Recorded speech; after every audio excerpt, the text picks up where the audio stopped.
The morning sun cast long shadows across the dusty main street of Cedar Ridge, Wyoming territory, but Anna Whitmore barely noticed. She stood on the weathered porch of her family's boarding house, her calloused hands gripping a worn carpet bag that held everything she owned in this world. The year was 1873, and at 24, she was about to become someone else's burden. "Best you wait inside," her sister-in-law Martha said from the doorway, not unkindly, but with that careful distance people adopted around her these days. "The wagon won't be here for another hour." Anna didn't move. She'd grown accustomed to being treated like cracked china, something once useful, now broken beyond repair.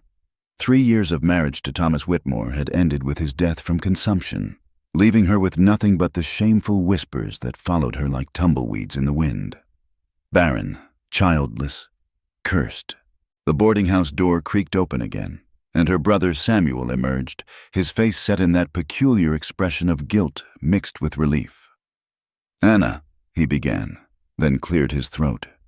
"You understand this is for the best. Martha's expecting again, and with 4 mouths to feed already." "I understand perfectly," Anna said, her voice steady as prairie grass before a storm.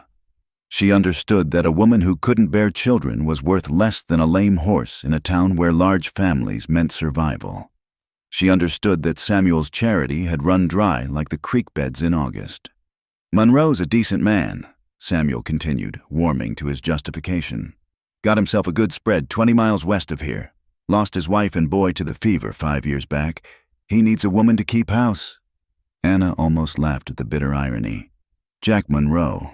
She'd heard the name whispered in the saloon when men thought their wives weren't listening. A man who'd buried himself alive out on that isolated ranch, speaking to no one, coming to town twice a year for supplies. The perfect place to hide away an embarrassment like her. "The church ladies arranged it all proper-like," Martha added, joining them on the porch. "Sent word through Reverend Phillips. Mr. Monroe agreed to the arrangement. Arrangement.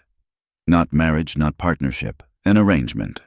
Like she was a piece of furniture being shipped west to fill an empty corner."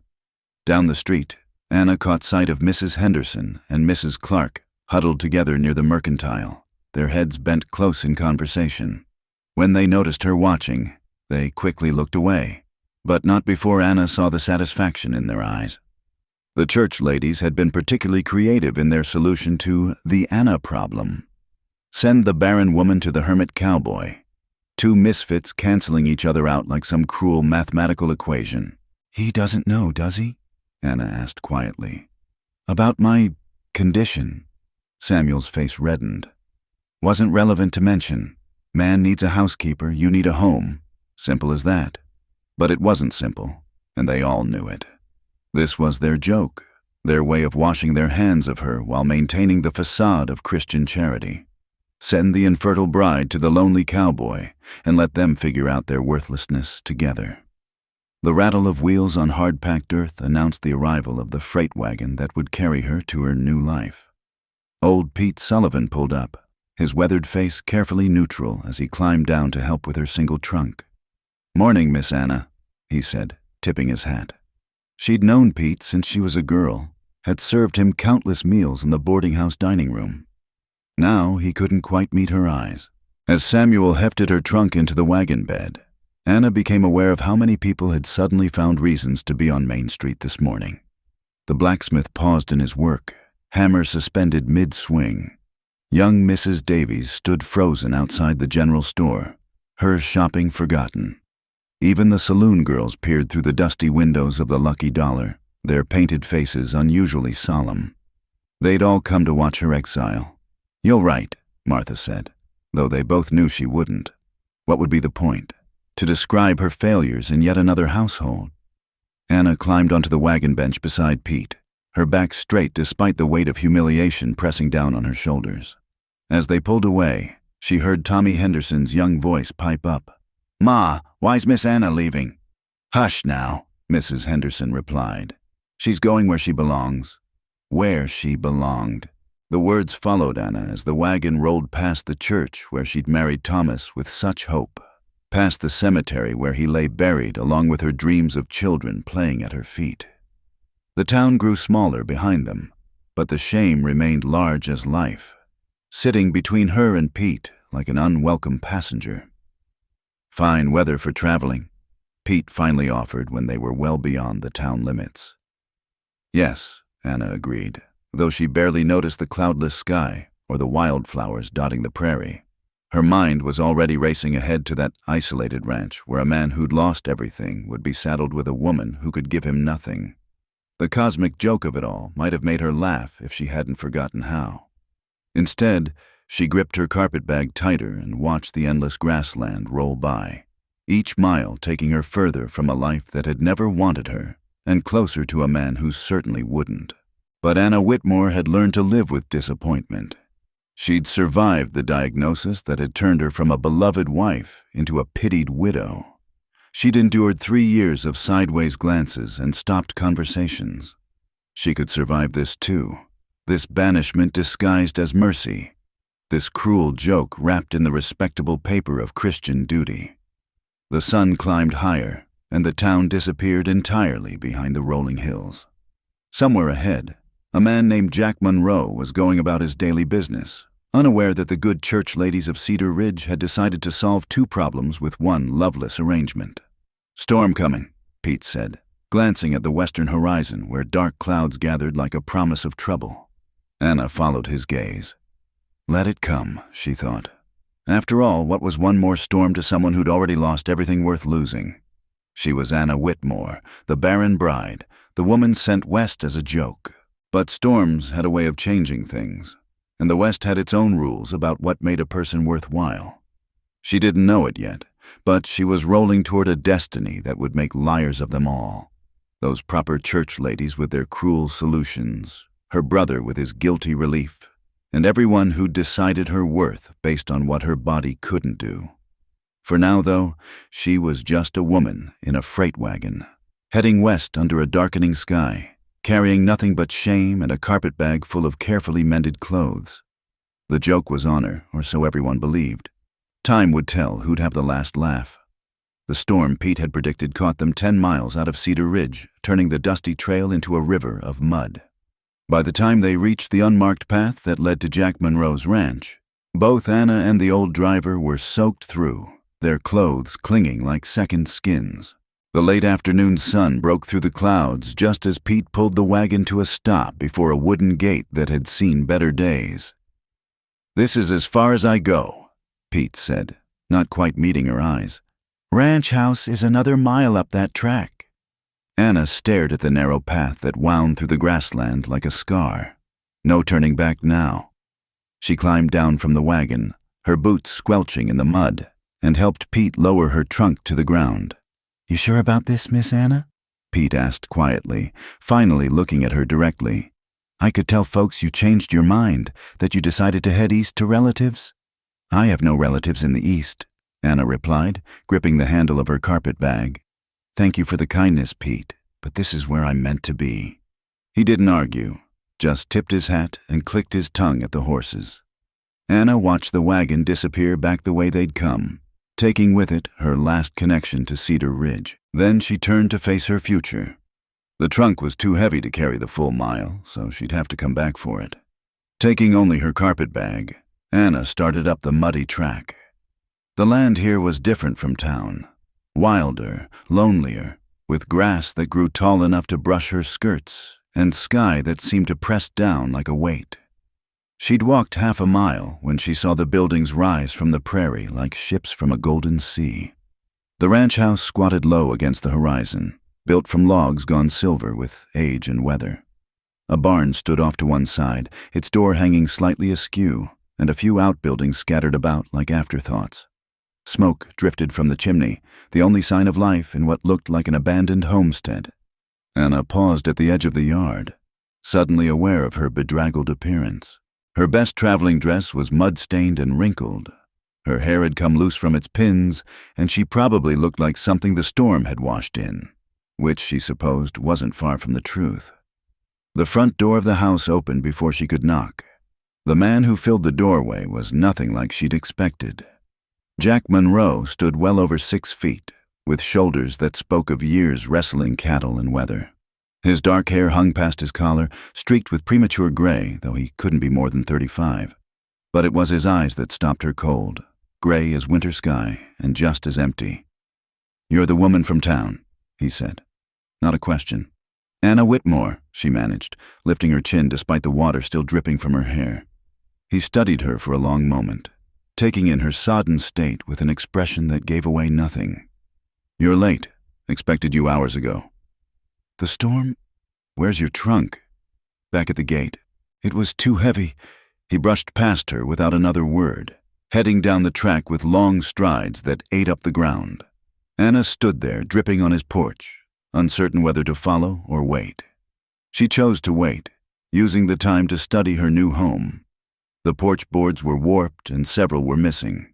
Windows that should have had curtains stared blindly at the prairie. A garden plot near the house had gone to seed, overtaken by weeds and volunteer plants. Everything spoke of a man who'd stopped caring about anything beyond basic survival. Jack returned faster than she'd expected, her trunk balanced on one shoulder as if it weighed nothing. He set it down on the porch with surprising gentleness, then stood back, arms crossed. "Best get inside and dry off," he said. "Storm's not done yet." The interior of the house was worse than the outside. Clean enough, but bare as a monk's cell. A main room served as kitchen and living space, with a cold fireplace, a rough table with 2 chairs, and shelves that held a meager collection of dishes. A narrow hallway led to what she assumed were bedrooms. Everything was covered in a fine layer of dust, as if the house itself had been holding its breath for years. "Your room's down the hall, last door," Jack said, not looking at her. "Was my wife's sewing room. Cleared it out yesterday when I got word you were coming."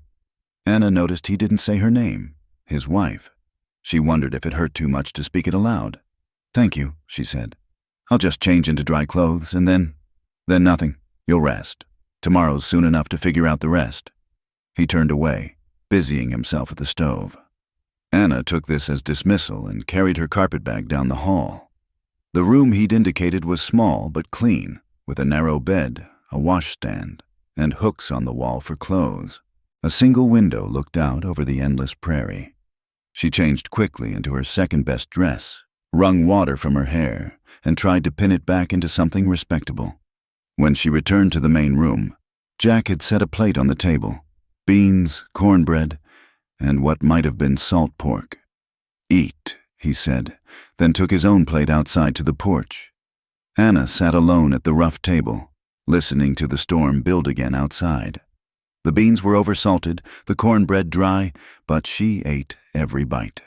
She was washing the dishes when Jack returned, bringing the smell of rain and tobacco with him. "We need to be clear about things," he said, standing by the door as if ready to bolt. "I agreed to this arrangement because Reverend Phillips is a hard man to refuse. But I'm not looking for a wife, not looking for anything except someone to keep house and mind their own business." "I understand," Anna said, her hands still in the dishwater. "Do you?" His gray eyes fixed on her with uncomfortable intensity. "This isn't town. Nearest neighbor is 8 miles east. You'll see another human face maybe once a month when I go for supplies. Can you handle that?" "I've been alone in a room full of people, Mr. Monroe. Real solitude can't be worse." Something flickered across his face.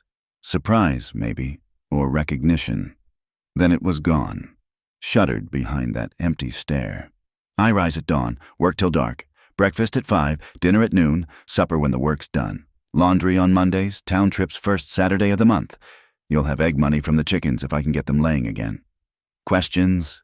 "Just one," Anna said, turning to face him fully. "Why did you agree to this? Really?" He was quiet for so long she thought he wouldn't answer. Then, "Ranch is falling apart. Can't keep up with it alone. And Phillips said you needed a place. Seemed like a fair trade. Roof over your head for help keeping things running." A fair trade, not a marriage, not a partnership. Just 2 broken people sharing space and dividing labor. At least he was honest about it. "Then we understand each other," Anna said. He nodded once, then headed for the hallway. "Storm should blow through by morning. I'll be in the barn early. Got a cow about to calve. Coffee's in the tin by the stove." He paused at the entrance to the hall, his back to her. "That room, Sarah's sewing room. She died in the big bedroom. My boy too. Fever took them both same night. Just so you know why that door stays closed." Then he was gone, leaving Anna alone in the lamplight. She finished the dishes slowly, letting her hands remember the familiar rhythm of domestic work. Outside, thunder rolled across the prairie like heaven's own freight wagon. Sarah. His wife's name had been Sarah, and they'd had a son, a family, a life, a future, all erased by fever in a single night. No wonder he'd buried himself out here, 20 miles from sympathy or small talk. Anna dried her hands on a threadbare towel and looked around the neglected kitchen. Tomorrow she'd start bringing life back to this tomb of a house. She'd scrub and mend and cook until her hands bled if necessary. Not because she was trying to replace Sarah or heal Jack Monroe's wounds. She knew better than that, but because work was what she had to offer, and work was what would keep her mind off her own failures. The storm raged on, but inside the house, a strange peace settled. 2 damaged souls, each nursing wounds that wouldn't heal, sharing space without pretense or false hope. It wasn't what either of them had planned for their lives, but it was what they had. Anna blew out the lamp and made her way to the small room that had once held another woman's dreams. Through the thin walls, she could hear Jack moving in his own room, the floorboards creaking under his weight. Then silence, broken only by rain on the roof and wind in the eaves. Her first night in her new home. No celebration, no wedding bed, no promises of forever. Just a business arrangement between 2 people the world had already written off. But as Anna settled into the narrow bed, listening to the storm, she felt something she hadn't expected. Relief. Here, at least, she could stop pretending to be whole. Here, her emptiness was matched by his, and neither had to apologize for what they couldn't give. Tomorrow would bring its own challenges, but tonight, she was just Anna Whitmore, housekeeper to a grieving rancher, alone in a room that had belonged to a dead woman, 20 miles from anyone who'd ever called her cursed. It was, in its own strange way, the most honest night of her life. The first month passed in a blur of back-breaking work and careful distances.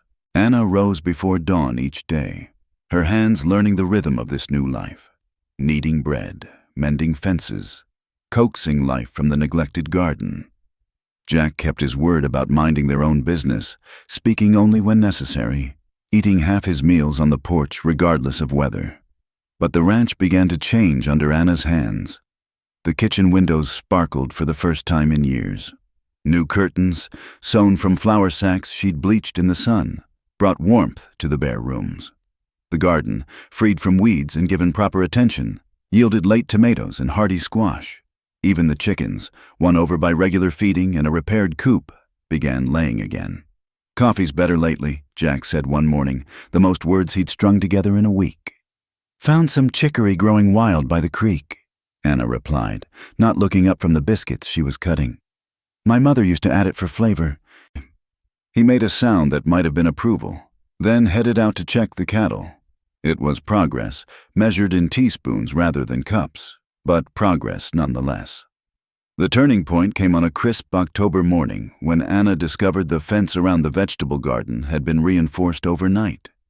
New posts stood straight and true, the wire stretched tight. Jack's work, she recognized his precise style, done in secret like a gift he couldn't bring himself to give directly. She returned the favor by organizing the chaos in the barn, creating a system for tools that had been scattered like thoughts from a troubled mind. Neither mentioned these small kindnesses, but something eased between them, like a knot slowly loosening. One evening, as purple dusk painted the prairie, Anna found Jack sitting on the porch steps, staring at something in his hands. A piece of carved wood, a half-finished toy horse. Was making it for... He stopped, jaw tightening. "What was his name?" Anna asked softly, settling on the step below him. "Timothy. Tim." The words came out rusty, unused. "Would have been 8 come Christmas." Anna said nothing, just sat with him as the stars emerged one by one. After a while, Jack set the toy aside and went in. But he'd said his son's name aloud, and that was something. The next morning, she found him already at work in the garden, dividing the potatoes for winter storage. "Could use some help," he said without looking up. It was the first time he'd asked rather than simply expected. They worked side by side through the cool morning, their movements finding a rhythm. Jack showed her how to separate the seed potatoes, how to pack them in sand for keeping. His hands, she noticed, were gentle with growing things, at odds with their scarred roughness. Sarah loved this garden, he said suddenly. Grew flowers along with vegetables. Said beauty was just as necessary as bread. She was right, Anna replied, brushing dirt from a particularly large potato. I pulled them all up after, he continued, as if he hadn't heard. The flowers. Couldn't stand seeing them bloom when she couldn't see them. Anna's hand stilled. Maybe it's time to plant some again. Not for her, she had her flowers, but for now, for the living. Jack looked at her then, really looked at her for the first time since she'd arrived. You always this practical about grief? I've had practice, Anna said simply. That afternoon, while Jack worked with the cattle, Anna walked to the creek where wildflowers still bloomed despite the latening season. She gathered seeds carefully, black-eyed Susans, prairie roses, wild lupine. Come spring, she'd plant them along the garden fence. Not Sarah's flowers, but new ones. A small defiance against the tyranny of loss. The first freeze came early, catching them unprepared. Anna woke to find frost etching patterns on her window, and her breath visible in the cold room. The house had no proper heating beyond the kitchen stove and the fireplace in the main room. She dressed quickly, layering on every warm thing she owned, and hurried to start the fire. Jack was already up, hauling in armloads of wood.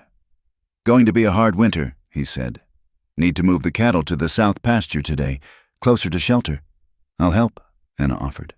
He started to refuse, then seemed to think better of it. Can you ride? Well enough. That was how Anna found herself mounted on a steady mare named Buttercup, helping drive 30 head of cattle across the frozen ground. The work was hard, cold, and exhilarating. When a young steer broke from the herd, she surprised herself by wheeling Buttercup around and driving it back into line. You ride better than well enough, Jack observed, pulling up beside her. My father raised horses before he took to running a boarding house, Anna said, patting Buttercup's neck. I grew up in the saddle. Full of surprises, aren't you? It was the closest thing to a compliment he'd given her. Anna felt warmth that had nothing to do with the exercise.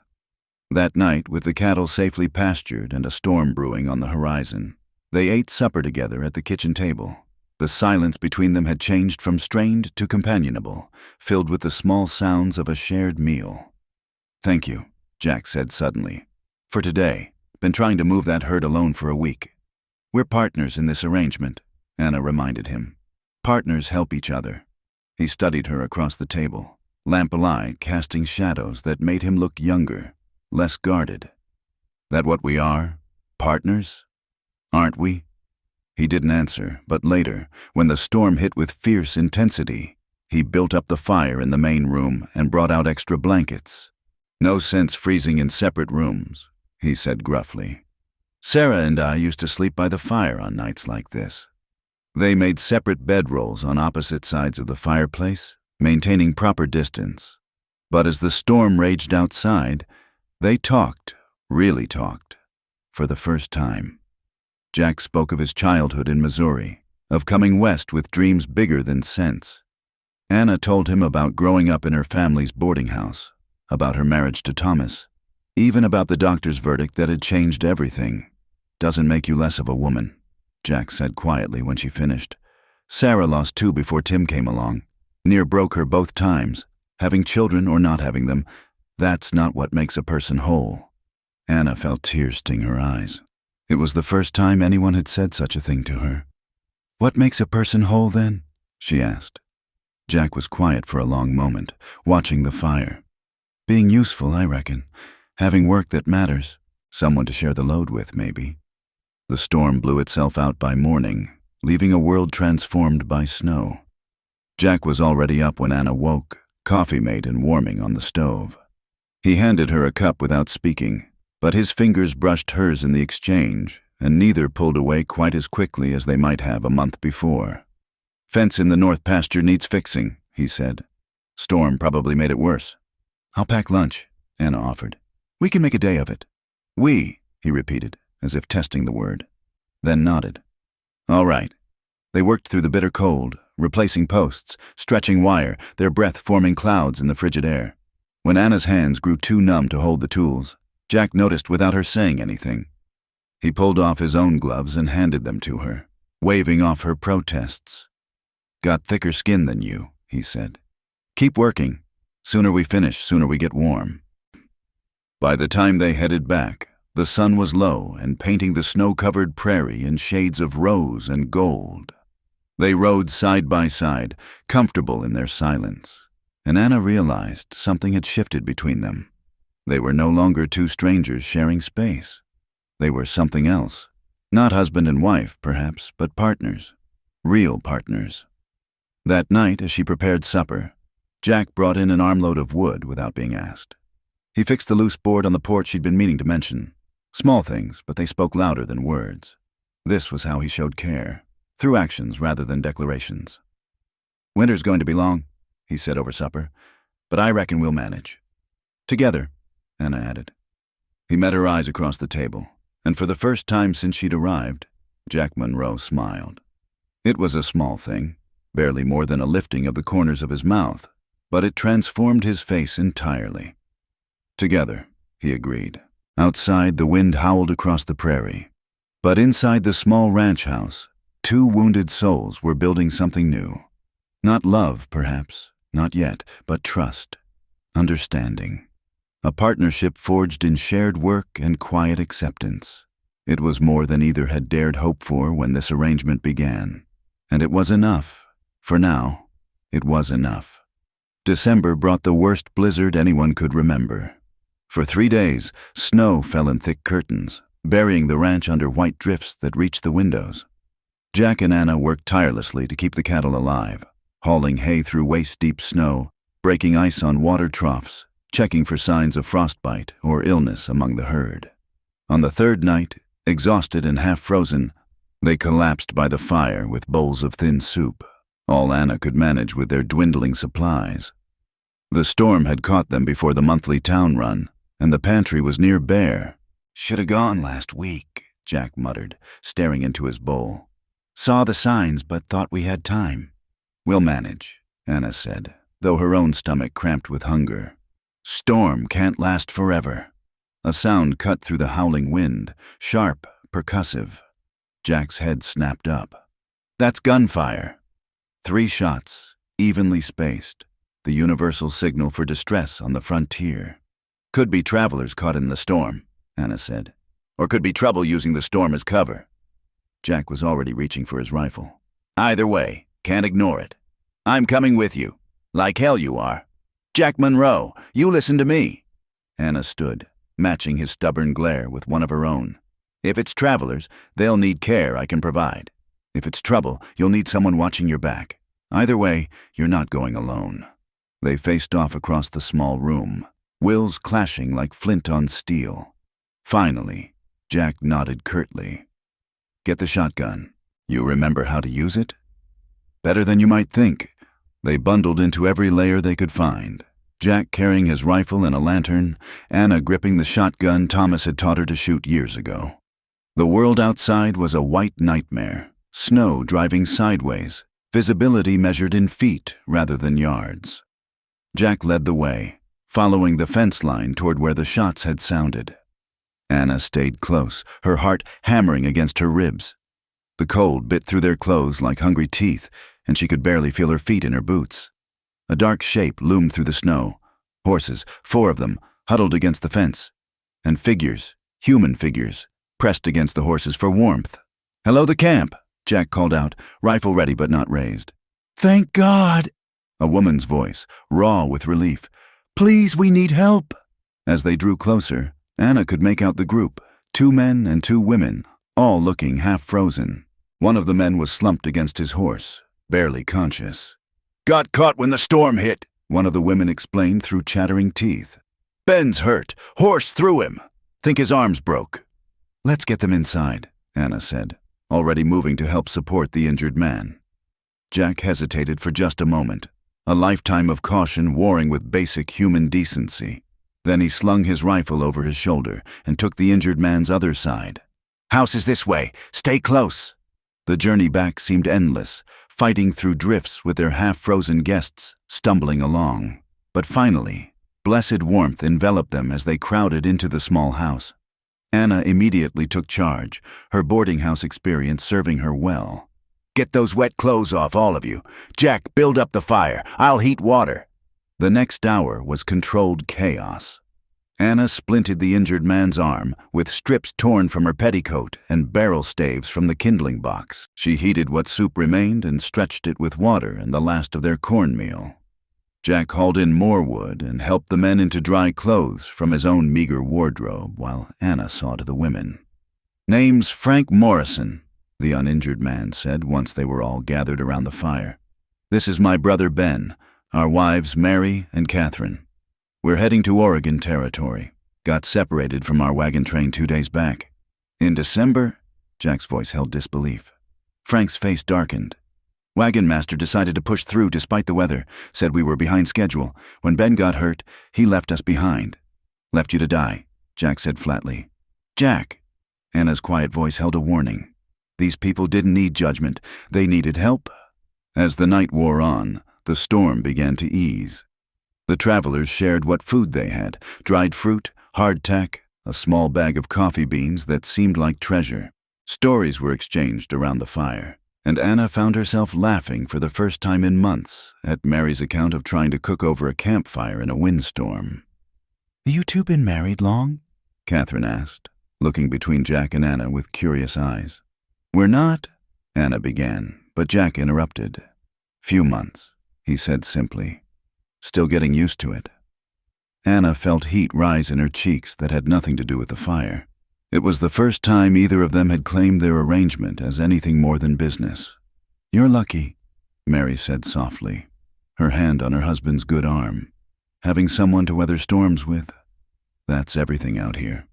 Later, with their guests bedded down wherever space could be found, Jack and Anna found themselves alone in the kitchen. She was banking the fire for the night when he spoke. You did good tonight. Real good.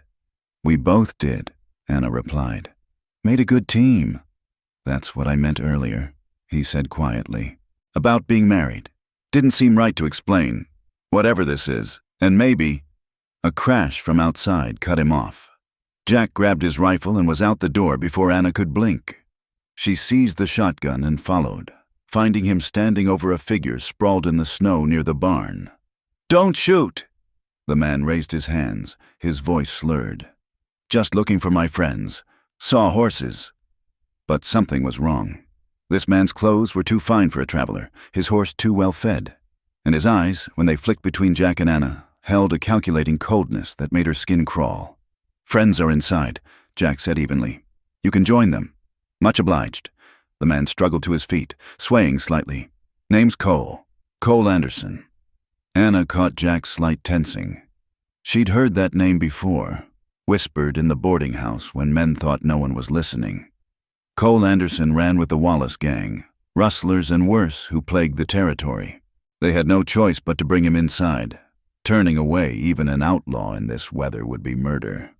But Anna saw Jack position himself where he could watch the door, saw him check that his rifle was within reach. Cole made a show of being grateful, of warming himself by the fire, but his eyes never stopped moving, counting people, noting valuables, measuring threats. The other travelers seemed oblivious, exhausted from their ordeal, but Anna felt danger coiling in the room like a rattlesnake. Quite a spread you got here, Cole said conversationally. Must be hard, just the two of you managing it all. We manage fine, Jack replied. Still, lot of cattle for two people. Easy for some to go missing in weather like this. Course, neighbors help each other out here, don't they? Share the wealth, so to speak. The threat was subtle but clear. Anna saw Frank Morrison's eyes narrow as he began to understand what kind of man they were sheltering. She moved casually to stand near the kitchen knives, her movements drawing Cole's attention. My husband's known for his marksmanship, she said pleasantly, as if discussing the weather. Won the county shoot 3 years running. Why, just last month he dropped a wolf at 300 yards. One shot, clean through the eye. It was a lie, of course. She had no idea if Jack could shoot that well, but Cole didn't know that, and she saw uncertainty flicker across his features. "Impressive," Cole said slowly. "Man like that probably has friends. Other folks who'd notice if something happened?" "The whole valley," Jack agreed, playing along. "Good people. Look out for each other." The night stretched taut as wire. Anna didn't dare sleep, and she knew Jack wouldn't either. They sat by the fire, weapons close, while their uninvited guest dozed fitfully and the storm finally blew itself out. Dawn came pale and cold, revealing a world buried in snow. Cole was the first to leave, claiming urgency to find the rest of his party. He rode off without looking back, and Anna didn't breathe properly until he disappeared over a rise. "He'll be back," Jack said grimly, "with friends. Then we'd better be ready." Frank Morrison, arm splinted but mobile, overheard. "We're not leaving you to face that alone, not after what you did for us." "You've got injured folk," Jack protested. "And you've got neighbors now," Frank said firmly. "Temporary ones maybe, but neighbors all the same." They spent the morning preparing, checking weapons, fortifying windows, planning fields of fire. Anna found herself strangely calm. After months of running from her shame, facing physical danger felt almost clean. But Cole Anderson didn't return that day or the next. Maybe the storm had driven his gang too far afield. Maybe he'd decided a small ranch wasn't worth the trouble. Or maybe he was waiting, biding time. On the third day, with the weather clear and the trails passable, the Morrisons prepared to leave. They decided to winter in Cedar Ridge rather than push on to Oregon. "We owe you our lives," Mary said, embracing Anna. "If you ever need anything." "You've already given us something," Anna replied. "Reminded us we're not alone out here." As the travelers rode away, Jack stood beside Anna on the porch, watching until they disappeared from sight. "You called me your husband," Anna said quietly. "You called me a marksman who'd won shooting contests. We protected each other. That's what partners do." They stood there as the sun climbed higher, painting the snow-covered land in shades of silver and gold. Something had changed during that long, dangerous night. They'd faced a threat together, stood side by side against danger, and in claiming each other, even in lies meant to protect, they'd acknowledged a truth neither had been ready to speak. "Storm's passed," Jack said finally. "This one has," Anna agreed. "But there'll be others." "Reckon so." He glanced at her and she saw something new in his gray eyes. Not love, not yet, but possibility. "Good thing we're partners, then." "Good thing," she echoed. They went inside together, leaving the door unbarred. After all, they'd learned something important. When trouble came calling, they wouldn't face it alone.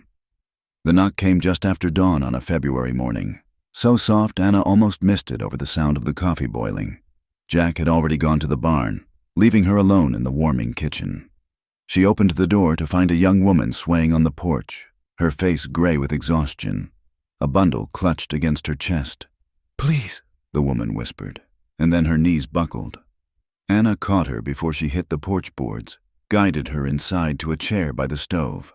The bundle in the woman's arms stirred and let out a thin wail, a baby, barely weeks old by the look of it.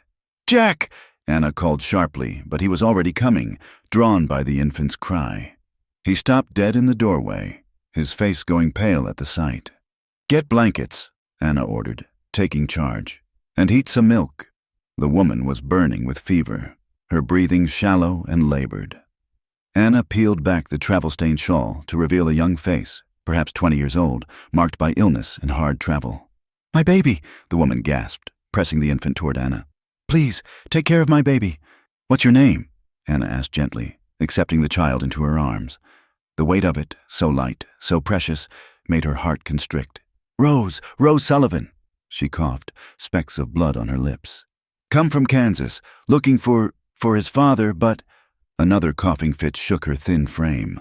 Jack returned with blankets and warmed milk, his movements careful, controlled. But Anna saw his hands tremble as he helped settle Rose on a makeshift bed near the fire. "The father?" Anna prompted gently. "Dead," Rose whispered. "Found out last week. Mining accident in Colorado." Her fevered eyes fixed on Anna's face. "Got no one else, no family, been walking for days." The baby fussed, and Anna instinctively rocked it, humming low in her throat. She'd never held an infant before, had avoided them in town, unable to bear the reminder of what she'd never have. But now, with this tiny life in her arms, something inside her cracked open. "What's the baby's name?" she asked. "William, after his daddy." Rose's voice was fading. "He's a good baby, hardly cries, just needs someone." They did what they could for Rose Sullivan, but the consumption had gone too far. She lingered 3 days, growing weaker despite Anna's careful nursing. Jack rode to town for the doctor, but he only confirmed what they already knew. The young mother was dying. On the last night, Rose reached for Anna's hand with surprising strength. "I got nothing to leave him. No money, no kin. But you? I seen how you hold him, how you look at him. Rose, promise me." Her grip tightened. "Promise you'll raise him. Not to an orphanage, not to strangers who won't love him. Promise." Anna looked at the baby sleeping in the drawer they'd fashioned into a cradle. His tiny fists curled like flower buds, then at Jack, standing silent in the shadows. "I promise," she whispered. Rose Sullivan died just before dawn, a smile on her lips. They buried her on the hill behind the house, marking the grave with a simple wooden cross. Jack spoke a few words from the Bible while Anna held the baby, who seemed to sense the solemnity of the moment and stayed quiet. "What do we do now?" Anna asked as they walked back to the house. "We're not, legally." "I'll ride to town tomorrow," Jack said. "Talk to Judge Patterson. See what needs doing to make it proper." "Jack," she stopped, making him turn to face her. "This isn't what you agreed to, taking on another man's child, especially with me being—" "Don't." His voice was rough. "Don't say it. That baby needs a home. We've got one." Seemed simple enough to me. But it wasn't simple, and they both knew it. That night, Anna sat by the fire with William in her arms, marveling at his perfect fingers, the way his mouth worked in his sleep as if dreaming of milk. Jack watched from across the room, his expression unreadable. "You look natural with him," he said finally. "I never thought I'd—" Anna's voice broke. "All those years, wanting this so badly it ate me hollow. And now, life's got a strange sense of humor," Jack agreed. "Sarah used to say God's timing ain't our timing." It was the first time he'd quoted his late wife, and Anna felt the trust in that small offering. "Are you sure about this, Jack? Taking on a baby that's not yours with a woman who's not really your wife?" He was quiet for a long moment. Then he crossed the room and knelt beside her chair, reaching out to touch William's downy head with one calloused finger. "Told you before, having children or not having them don't make a person whole, but loving them might." He looked up at her, and she saw something fierce and protective in his eyes. "This boy needs parents. Maybe we need him too." The next weeks were a blur of adjustment.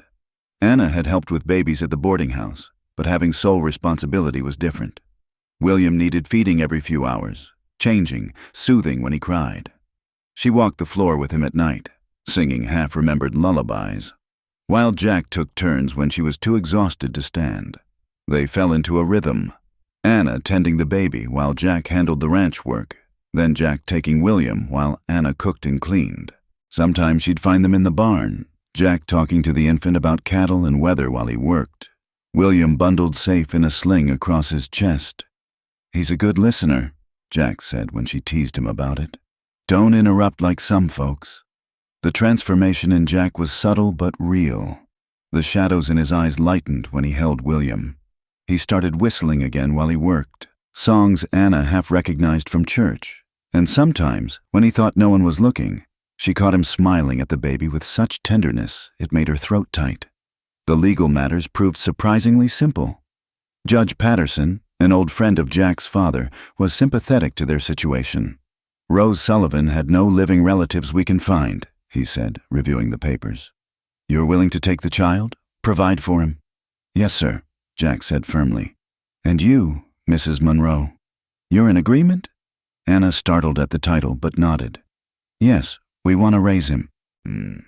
The judge's eyes twinkled. "Well then, I see no problem. I'll draw up the adoption papers.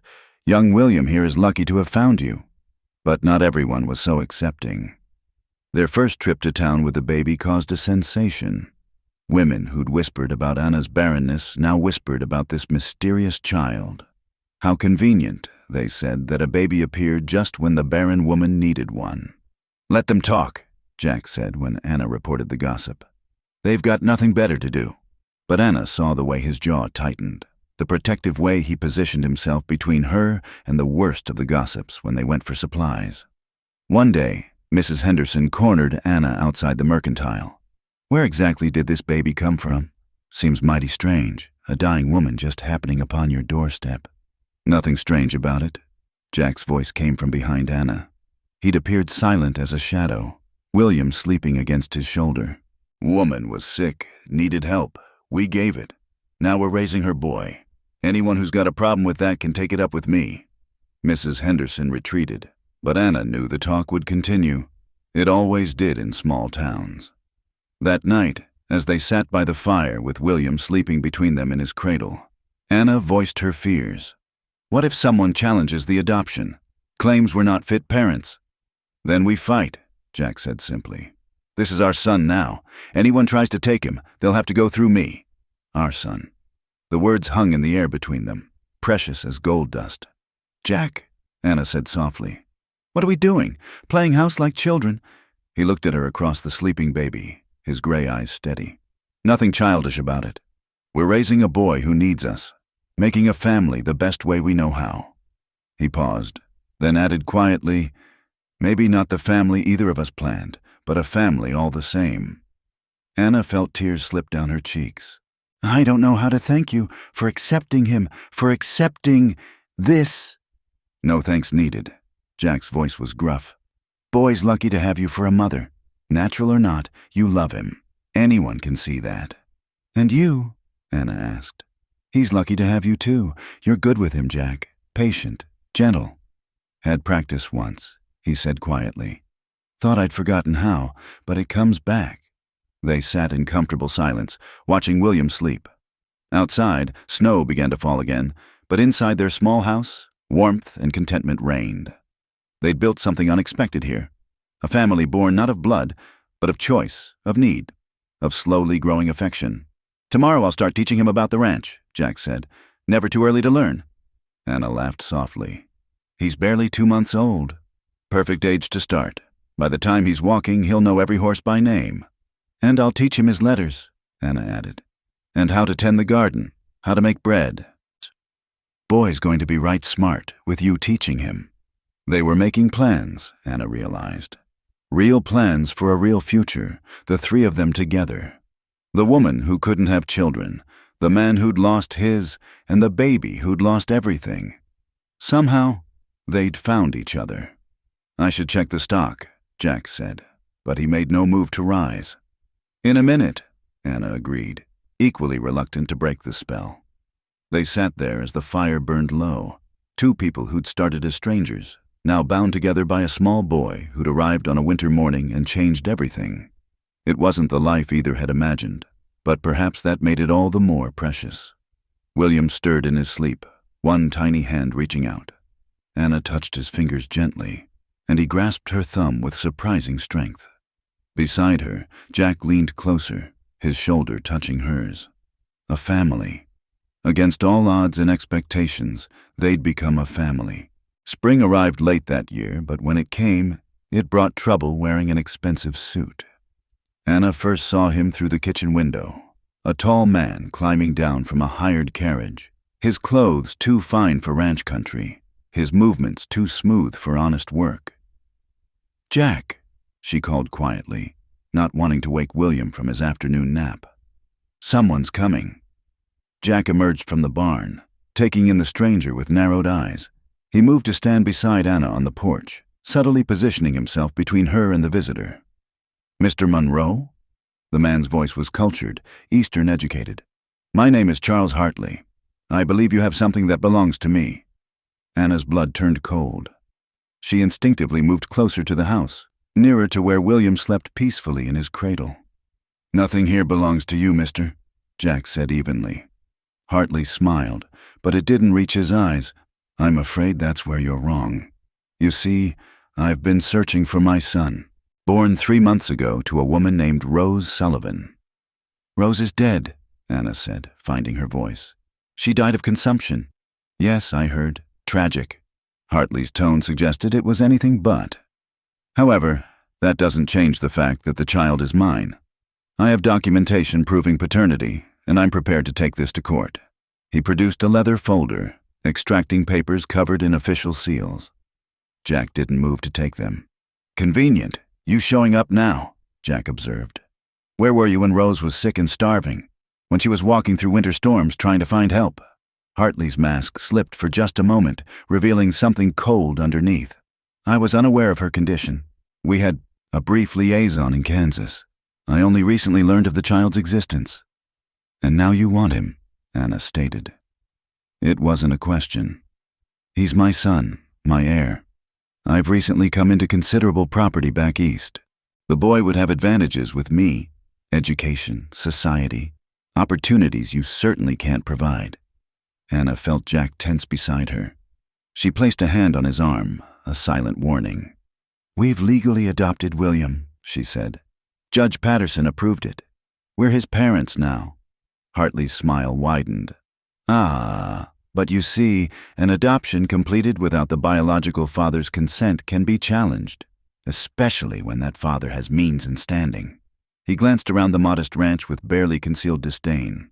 I think any court would agree the child would be better off with me. Get off my land, Jack said quietly. The very quietness of it was more menacing than a shout. I'll be staying in town, Hartley said, unperturbed. At the Grand Hotel. I suggest you consider my offer carefully. I'm willing to compensate you for your trouble. Say, $500? More than enough to buy new stock, improve this quaint little homestead. You think we'd sell him? Anna's voice shook with rage. Like he's cattle? I think you'll do what's best for the child, Hartley replied smoothly. A boy needs advantages in this world. Education, connections, not a life of manual labor on a failing ranch. Jack stepped forward, and Hartley stepped back despite himself. You've said your piece. Now leave, and don't come back without the sheriff. After Hartley's carriage disappeared, they stood frozen on the porch. Inside, William began to cry, as if sensing the disturbance. Anna rushed to him, gathering him into her arms, holding him tight against her chest. He can't take him, she said fiercely. I won't let him. Jack paced the small room like a caged wolf. Man like that, with money and lawyers, we need help. They found it in unexpected places. Judge Patterson, when they rode to town the next day, was grimly encouraging. Hartley's already been to see me, he said, flashing money and making threats. But the law's clear. You adopted that boy legal and proper. The mother entrusted him to you with her dying breath. That carries weight. But if he really is the father... Anna couldn't finish the sentence. Being a father's more than blood, the judge said firmly. It's showing up. It's sacrifice. It's love. You two have been that boy's parents when it mattered. That counts for something in my court. Word spread quickly through Cedar Ridge. By afternoon, the town had chosen sides. Surprisingly, many stood with Jack and Anna. The Morrisons, still wintering in town, were vocal in their support. Even Mrs. Henderson, the worst gossip, declared that money don't make a man fit to raise a child. But Hartley had his supporters too, mostly those impressed by his wealth and promises of investment in the town. The Grand Hotel's saloon became his unofficial headquarters, where he held court and spun tales of the opportunities he could provide young William. The legal maneuvering began immediately. Hartley's lawyer, imported from Denver, filed papers challenging the adoption. Jack and Anna were forced to hire their own attorney, using money they'd saved for spring planting. We'll need character witnesses, their lawyer, young Tom Brennan, explained. People who can testify to your fitness as parents. The list was shorter than Anna would have liked, but longer than she'd feared. Dr. Matthias agreed to testify about their care during Rose's illness. Reverend Phillips offered to speak to their moral character. The Morrisons promised to travel back from their new homestead to support them. But the most unexpected ally came in the form of Marcus Cole, owner of the Mercantile. That Hartley fellow's been asking questions, he told them one afternoon. About your finances, your habits. Even tried to bribe my clerk for information about what you buy. He spat tobacco juice with obvious disgust. Don't like his type. All smooth talk and no substance. As the court date approached, the pressure intensified. Anna found threatening notes slipped under the door, warning her to do the right thing. Jack's fences were cut twice, cattle scattered. One night, shots were fired near the barn, not hitting anything but sending a clear message. "He's trying to break us," Jack said, repairing the fence for the third time.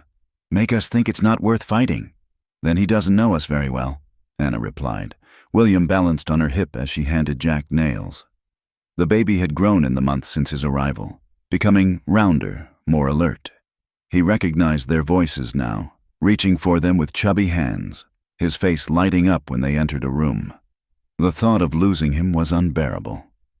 One evening, as Anna was closing up the chicken coop, Hartley appeared. She hadn't heard his approach, and his sudden presence made her heart race. "Mrs. Monroe," he said pleasantly. "I thought perhaps we could speak privately." "My husband is in the north pasture. I made sure of that." His smile was predatory. "I want you to understand something. I always get what I want, always. This child, my son, represents something important to me. Legacy. Continuation of the Hartley name." "He has a name," Anna said. "William Monroe." Hartley's face darkened. "You're being foolish. I could make your life very comfortable. $1,000. Enough to start fresh somewhere, maybe even adopt a child legally next time."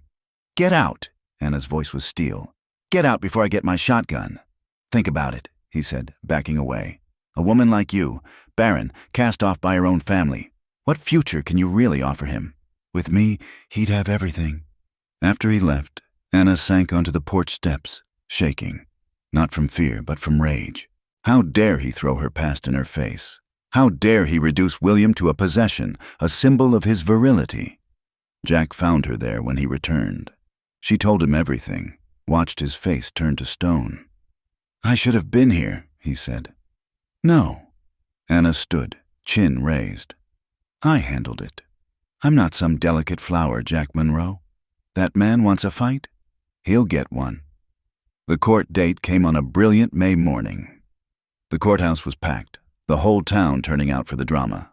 William, dressed in his best outfit, sewn by Anna from one of her old dresses, gurgled happily in her arms, unaware of the battle about to be fought over him. Hartley's lawyer painted a picture of privilege and opportunity, Eastern schools, social connections, a life of ease. He produced documents suggesting Rose had been of questionable moral character, implying she'd been with multiple men. "Objection!" Tom Brennan shot to his feet. "The deceased isn't here to defend herself." "Sure. Sustained," Judge Patterson said sternly. "Keep to the facts, counselor." When it was their turn, the witnesses spoke simply but powerfully. Dr. Matthias described Anna's devoted care of the dying woman and her natural affection for the child. The Morrisons testified about the couple's courage during the blizzard, their partnership and mutual support. But it was Reverend Phillips who provided the most damning testimony against Hartley. "I received a telegram from a colleague in Kansas," he said. "Mr. Hartley is already married, has been for 10 years. His wife is currently residing in Boston with their 3 children. The courtroom erupted. Hartley's lawyer objected furiously, but the damage was done. The man who claimed to want his son for legacy had been exposed as an adulterer who'd abandoned the child's mother. "Your Honor," Tom Brennan said when order was restored, "we submit that Mr. Hartley's interest in the child has nothing to do with paternal feeling and everything to do with the recent inheritance he mentioned. According to the terms of his late uncle's will, the estate can only pass to legitimate male heirs. His children with his wife are all daughters." Anna felt the pieces click into place. Hartley didn't want a son. He wanted an heir he could claim without destroying his marriage. William was nothing but a means to wealth. Judge Patterson's decision was swift and decisive. The court finds that the adoption of William Monroe by Jack and Anna Monroe was completed in good faith and in the best interests of the child. Mr. Hartley's challenge is denied. As the gavel fell, Anna felt her knees go weak with relief. Jack's arm came around her, steady and strong, while William babbled happily between them. Hartley left town that afternoon, but not before making one last threat. "This isn't over." he hissed as he passed them on the courthouse steps. Yes, it is, Jack said quietly. You come near my family again, and court'll be the least of your worries. That evening, as they sat on their own porch with William playing at their feet, the ranch looked different to Anna. Not just a hiding place for two broken people, but a real home. A place where love mattered more than blood. Where family was chosen rather than assigned. We did it, she said softly. You did it, Jack corrected. Standing up to him alone like that. You're stronger than you know, Anna Monroe. It was the first time he'd called her by her married name outside of legal necessity. The sound of it made her heart skip. We're all Monroes now, she said, scooping up William and making him giggle. A real family. The best kind, Jack agreed, his hand finding hers in the gathering dusk. The kind that fights for each other. The truth came in a worn leather satchel, carried by a woman whose face bore the marks of hard living and harder choices. She arrived on a sweltering June afternoon, 3 weeks after the court had ruled in their favor. Anna was in the garden with William propped in a basket beside her, teaching him the names of vegetables he was still too young to understand. Mrs. Monroe. The woman stood at the gate, travel-dusty and thin. My name is Margaret Walsh. I've come about the Hartley matter. Anna's hands tightened on the hoe. The court already decided. I know. Margaret's voice was tired but determined. I'm not here to cause trouble. The opposite, in fact. I have information you need to hear. Jack appeared from the barn, drawn by the unfamiliar voice. He positioned himself protectively near Anna and William, studying the stranger with wary eyes. I was Rose Sullivan's friend in Kansas, Margaret continued. We worked together at an establishment in Dodge City. Her cheeks flushed, but she held their gazes steadily. I promised Rose I'd look after her if anything happened. I failed in that, but maybe I can help protect her boy. Come inside, Anna said after a moment. You look like you could use some water. They gathered around the kitchen table, William gurgling happily in Anna's lap, while Margaret sipped her water with obvious relief. Charles Hartley is worse than you know, she began.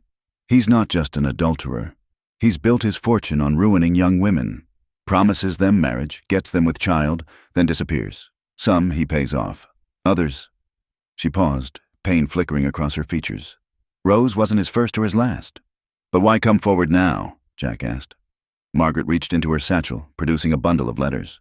Because he's done it again. A young woman in Denver, daughter of a banker. Only this time the girl's father has power and wants justice. He hired investigators, and they've been tracking down Hartley's victims. She spread the letters on the table, testimonies from women across 3 states, all telling similar stories. Promises of marriage, abandonment, some with children left behind. There's going to be a trial, Margaret continued. Criminal charges for fraud and abandonment. The prosecutor wants witnesses. I thought you should know, in case Hartley tries something desperate. Anna looked down at William, innocent and trusting in her arms. All those children. Most ended up in orphanages, Margaret said quietly. Or worse, Rose was determined hers would have better.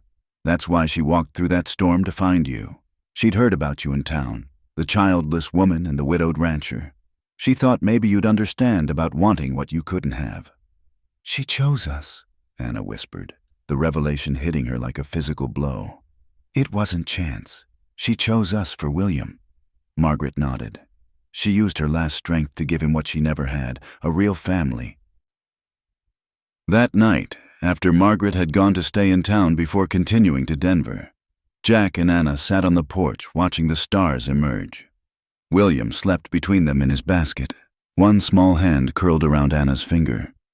Changes things, doesn't it? Jack said finally, knowing she picked us on purpose.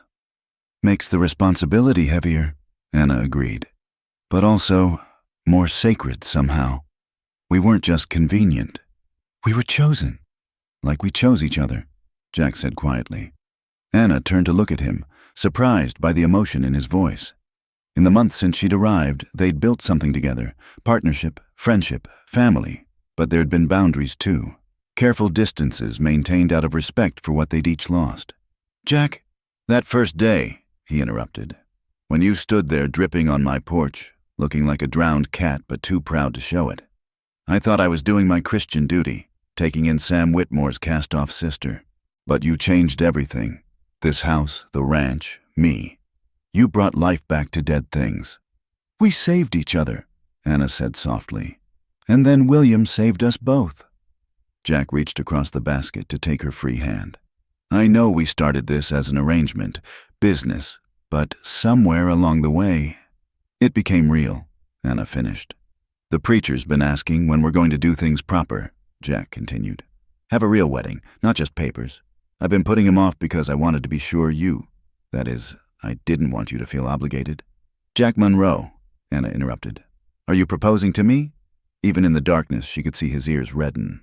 Doing it badly, seems like. Then let me help. She squeezed his hand. Yes, yes to a real wedding. Yes to being proper husband and wife. Yes to raising our son together. Yes to whatever comes next. The kiss that followed was their first, tender and tentative, full of promise and healing. William chose that moment to wake, burbling happily as if in approval. 2 weeks later, they stood before Reverend Phillips again, this time with the whole town as witness. Anna wore a new dress, pale blue cotton with tiny flowers that Jack had surprised her with from the Mercantile. Jack had trimmed his hair and beard, looking younger and lighter than she'd ever seen him. William, held by Mrs. Morrison, watched the proceedings with wide eyes. Do you, Jackson Monroe, take Anna Whitmore to be your lawfully wedded wife? Reverend Phillips asked, smiling broadly. I do, Jack said firmly, his eyes never leaving Anna's face. Again. Laughter rippled through the congregation. And do you, Anna Whitmore, take Jackson Monroe to be your lawfully wedded husband? I do, Anna said, her voice clear and strong. Forever this time. As they exchanged rings, simple bands Jack had commissioned from the blacksmith, Anna felt the last walls around her heart crumble. This was her family, her home, her future. Not the one she dreamed of as a young bride, but something richer and more complex, forged in hardship and chosen with open eyes. I now pronounce you, properly and officially, husband and wife, Reverend Phillips declared. Mr. Monroe, you may kiss your bride. This kiss was different from their first, confident, joyful, a promise sealed before God and community. The church erupted in cheers, and William added his own happy shriek to the celebration. At the reception in the church hall, even former skeptics offered congratulations. Mrs. Henderson pressed a quilt into Anna's hands. For the little one, she said gruffly. Every child needs a warm blanket. Marcus Cole shook Jack's hand firmly. About time you made it official. That woman's the best thing that ever happened to your ranch. To me, Jack corrected. Best thing that happened to me. As the afternoon wore on, a dusty rider appeared with news from Denver. Charles Hartley had been arrested, charged with fraud, abandonment, and bigamy. His wife had filed for divorce, his assets were frozen, and he faced years in prison. It's over, Anna breathed, clutching the telegram. He can't hurt us anymore. Was never going to let him, Jack said, pulling her close. But I'm glad it settled legal-like. That evening, as they drove home in the wagon with William sleeping between them, Anna marveled at how much had changed since that morning Pete Sullivan had dropped her at the gate. The ranch spread before them in the golden light, no longer a place of exile, but a true home. What are you thinking? Jack asked, noting her thoughtful expression. About Rose, Anna admitted, wishing she could see this, know that William is loved and safe. She knows, Jack said quietly. Somewhere, somehow, she knows. They pulled up to the house to find a surprise. The Morrisons and several other neighbors had decorated the porch with wildflowers and ribbons. A banner read, Welcome home, Mr. and Mrs. Monroe. When did they? Anna began, then laughed. We've been gone 3 hours. Good neighbors, Jack said, but his voice was thick with emotion. That night, in the bedroom they now shared as true husband and wife, Anna stood by the window looking out at the star-filled sky. Jack came up behind her, wrapping his arms around her waist. No regrets? He asked softly. None, she assured him. You? Only that it took us so long to get here. From the next room came William's soft breathing, the sound that had become the rhythm of their lives. Their son, chosen by providence and sacrifice, sealed to them by law and love. "The ladies in town used to pity me," Anna said. "The barren woman. Now I have a husband who loves me and a son who fills my heart. Let them talk about that." They are," Jack chuckled. "Tom Brennan said the betting pool at the saloon had us married proper by Christmas. Reverend Phillips cleaned up, apparently." Anna turned in his arms, smiling up at him. "A gambling preacher?" "A romantic one. He said he knew from the first Sunday you came to church together that God had plans for us." "Did he now?" "Must have. Else how do you explain all this? You, me, William, broken pieces that somehow make a whole—" Anna reached up to touch his face, this good man who'd opened his wounded heart to her and their son. Maybe that's what family is, broken pieces choosing to fit together. "Then here's to broken pieces," Jack said, kissing her gently, "and to the love that mends them." Outside, a wolf howled somewhere in the distance, but inside their home, all was warmth and safety and belonging. The woman who couldn't bear children, the man who'd lost his, and the baby who'd needed them both. They'd found their way to each other across loss and loneliness, creating something beautiful from their scars. And in the morning, they'd wake to William's cries, to chores and challenges and all the ordinary miracles of their extraordinary life. But tonight, they held each other in the darkness, complete at last, a family forged by choice and sealed by love. The joke was supposed to be on them, the barren bride sent to the broken cowboy, but love, it seemed, would have the last laugh after all. The harvest sun painted Cedar Ridge in shades of gold as Anna guided the wagon down Main Street. William balanced on her hip, now a sturdy toddler of 18 months with Jack's serious gray eyes and Rose's gentle smile. The town that had once whispered behind her back now called out greetings, tipped hats, and cooed over the boy who'd captured everyone's hearts. "Morning, Mrs. Monroe," Marcus Cole called from the Mercantile. "That boy gets bigger every time I see him." "Growing like prairie grass," Anna agreed, shifting William to her other hip. "Jack says he'll be helping with the cattle by next summer." "Wouldn't surprise me none. Got his daddy's way with animals already." His daddy. The words still made Anna's heart swell. Not by blood, but by choice, by love, by 1,000 small moments that had knitted them into a family. She completed her errands, flour, coffee, fabric for new shirts, aware of the conversations that stirred in her wake. But they were different now, these whispers. Miracle, really, how that boy brought them together. Never seen Jack Monroe smile so much. Anna looks 10 years younger these days. At the post office, she found a letter waiting, addressed in unfamiliar handwriting. She opened it there, one hand steady on William as he played with her collar buttons. "Dear Mrs. Monroe," it began. "You don't know me, but I knew Rose Sullivan. My name is Catherine Mills, and I run a home for women in difficult circumstances in Denver. Rose stayed with us before William was born.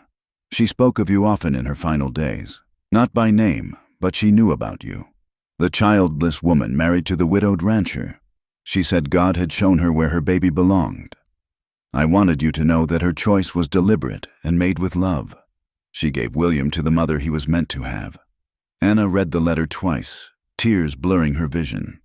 Even now, revelations about Rose's journey continued to surface, each one confirming what Anna had come to believe, that some families were written in the stars long before their members found each other. "Mama?" William patted her cheek, concerned by her tears. "Happy tears, sweet boy," she assured him, kissing his forehead. "Just happy tears." The ride home was peaceful, William dozing against her shoulder as the wagon rolled through the autumn landscape. The ranch came into view, and Anna's breath caught as it always did at the transformation. Fresh paint gleamed on the house and barn. The garden, now expanded, showed neat rows of vegetables ready for harvest. New fences marched straight and true across the pastures where healthy cattle grazed. But it was the small touches that spoke of home. Curtains in every window, flowers blooming along the porch, a swing Jack had hung from the big oak tree. And there, by the barn, Jack himself, looking up from shoeing a horse to wave at their approach.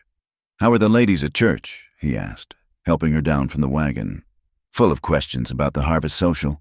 "I volunteered us to help set up." "Course you did." But he was smiling, that easy smile that came so readily now. What else? She handed him the letter, watched his face change as he read, saw the emotion he still struggled to show work its way across his features.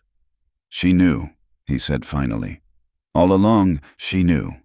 "Papa," William demanded, reaching for Jack. "Come here, son." Jack took the boy, tossing him gently in the air to make him giggle. "Want to see the new calf?" They walked together toward the barn, a family like any other, unless you knew their story, unless you understood the miracle of second chances and chosen love. That evening, as Anna prepared supper, she heard voices from the porch, Jack teaching William to whistle. Patient repetition met with toddler determination. Through the window, she watched them, these two who'd become her whole world. A year ago, she'd been certain her life was over, that her worth had died with her womb's capability. The women of Cedar Ridge had thought so too, shipping her off like damaged goods to a man they assumed was equally worthless. Such cruel arithmetic. Two broken halves they'd thought would cancel each other out. Instead, those broken pieces had formed something stronger than wholeness. A widower who'd thought his heart was buried had learned to love again. A woman who'd believed motherhood was lost to her had found it in unexpected ways. And a baby who might have grown up in an orphanage was being raised by parents who cherished him all the more for being chosen. "Supper's ready," she called. They came in together, William riding on Jack's shoulders, both of them grinning. The table that had once hosted silent, awkward meals now rang with laughter and conversation. William babbled excitedly about the calf, mixing real words with toddler nonsense, while his parents listened as if he were reciting Shakespeare. After dinner, as was their custom, Jack read from the Bible while Anna mended and William played with the wooden horse Jack had finally finished carving, not for Timothy, but for the living child who'd helped heal that wound. "He setteth the solitary in families," Jack read, his voice deep and sure. "He bringeth out those which are bound with chains." Anna looked up from her sewing to find him watching her. "Psalm 68, she said softly. Seemed fitting. Later, after William was asleep in his crib, the one Jack had built with his own hands, they sat on the porch watching the stars emerge. It was their favorite time, these quiet moments when the day's work was done and tomorrow's had yet to begin. "I've been thinking," Jack said, taking her hand, "about adding onto the house, another bedroom or two." Anna's heart skipped. "Oh? Well, William won't be the baby forever, and the Morrison boys are always underfoot. Might be nice to have room for expansion." "Jack Monroe, are you saying—" "I'm saying this family's got room to grow, if God sees fit, natural or otherwise." He squeezed her hand. "What we've built here, Anna, it's good, strong, got love enough to share." Anna thought of all the children who might need what William had found. A home, parents, a chance at belonging. The ladies in town would talk. Let 'em. They've been wrong about us from the start. It was true. The gossips who'd sent her away as a cruel joke had watched her return transformed. Not because she'd borne a child, she hadn't, but because she'd become something they'd never thought possible. A mother without giving birth. A wife without conventional marriage. A woman whose worth had nothing to do with her womb. "I love you," she said, the words still feeling new and precious. "Have I told you that today?" "Only a dozen times." He pulled her close. "Tell me again." She did, and then they sat in comfortable silence, watching the night deepen over their land. Tomorrow would bring its own challenges. There was always work on a ranch, always something needing tending. But tonight, they were complete. A year and a half ago, she'd arrived here in shame, believing herself worthless. The town had sent her as a mockery, a barren woman for a broken man. But God, it seemed, had a sense of humor. Or perhaps just a deeper understanding of what made a family than the good folks of Cedar Ridge. "We should go to town tomorrow," Jack said eventually. "Show them what their joke became. We go to town all the time." "No, I mean really go, to that harvest social. Dance with my wife, show off our boy, let them all see what we've built from their cast-offs." Anna smiled in the darkness. "That's not very Christian of you, Jack Monroe." "Maybe not, but it's human. And I'm proud of us, Anna. Proud of what we've made here." So was she. Proud of the home they'd built, the love they'd nurtured, the family they'd chosen. The woman who couldn't have children now had a son who filled her days with joy. The man who'd lost everything had found purpose again. The baby who'd arrived on their doorstep had brought with him the gift of redemption. "All right," she agreed. "We'll go to the social. We'll dance and laugh and show them all that the best families aren't always made the usual way." "Amen to that," Jack murmured. Inside, William stirred in his sleep, calling out. Anna rose to go to him, but Jack caught her hand. "I've got him," he said, kissing her gently. "You rest." She watched him go, this man who'd opened his wounded heart to love again. In a few minutes, she'd join them, maybe sing the lullaby that always soothed William back to sleep. But for now, she sat on the porch of the home they'd made, breathing in the night air that smelled of coming rain and distant flowers. The joke had been on her, they'd all thought. The barren bride sent to the broken cowboy. But Anna knew better now. The joke had been on them. All those proper folks who thought they understood worth and value, who measured a woman by her womb and a man by his losses. Because here, 20 miles from their judgment, a different truth had taken root. Love wasn't about blood or perfection or fitting into expected patterns. It was about choosing each other, again and again. It was about building something beautiful from broken pieces. It was about finding your family in unexpected places and holding on tight when you did. From inside came the low rumble of Jack's voice, singing the lullaby she'd taught him. William's fussing quieted, soothed by the sound of his father's love. Anna smiled, rose, and went to join her family. The barren woman had come home with a child after all. Not in the way anyone expected, but in the way that mattered. She'd come home with love, with purpose, with a future bright as prairie stars. And that was the greatest miracle of all. Thank you for listening to this story from the Wild West. If you enjoyed this tale of love, family, and second chances, please let me know where you're listening from. I'd love to connect with you. Don't forget to subscribe to the From Wild West channel and share your thoughts about Anna and Jack's journey in the comments below. What touched your heart the most about their story?